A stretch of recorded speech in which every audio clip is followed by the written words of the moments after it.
Adlaw nga Biyernes karon mga kaigsuunan.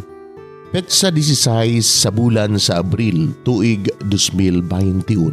Ang pagbasa kinutlo gikan sa Ebanghelyo sumala ni San Juan kapitulo 6 bersikulo 1 ngadto sa 15. Human niini mitabuk si Jesus sa lanaw sa Galilea o sa lanaw sa Tiberias. Misunod kaniya ang daghan kaayong tao kay nakita man nila ang mga milagro sa iyang pag-ayo sa mga masakiton. Mitunga si Jesus sa usa ka bungtod uban sa iyang mga tinun-an ug milingkod sila didto. Niadtong higayuna, duol na ang kasaulugan sa pagsaylo. Unya mitan-aw si Jesus sa palibot niya ug sa pagkakita niya sa daghang mga tao nga nagpaingon kaniya. Miingon siya kang Felipe, asa man kita makapalit og igong pagkaon alang niining mga tao?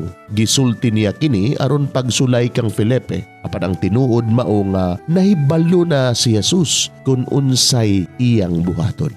Si Felipe mitubag, bisan pag mupalit kitag pan nga balig 200 ka denaryo, dili gihapon kini paigo nga ipakaon niining mga tawhana.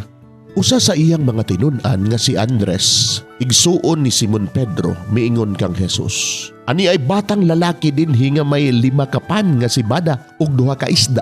Apan mag-unsa man kini alang niining daghang tao. Si Jesus miingon kanila, palingkura ang mga tao, may daghang sagbot nga nanubo niadtong dapita. Busa naglingkod ang mga tao nga may gidaghanon nga 5,000. Unya gikuha ni Jesus ang pan, nagpasalamat sa Dios o giapod-apod niya ang pan ngadto sa mga tao. Mauusab kini ang iyang gibuhat sa isda og silang tanan nakakaon kutob sa ilang gusto. Sa nangabusog na silang tanan, miingon siya sa iyang mga tinun-an, hipusan ninyo ang mga salin aron walay mausik. Busa gihipos nila ang tanang salin sa 5 kapan nga si bada nga gikaon sa mga tao og nakapuno kinig 12 ka bukag.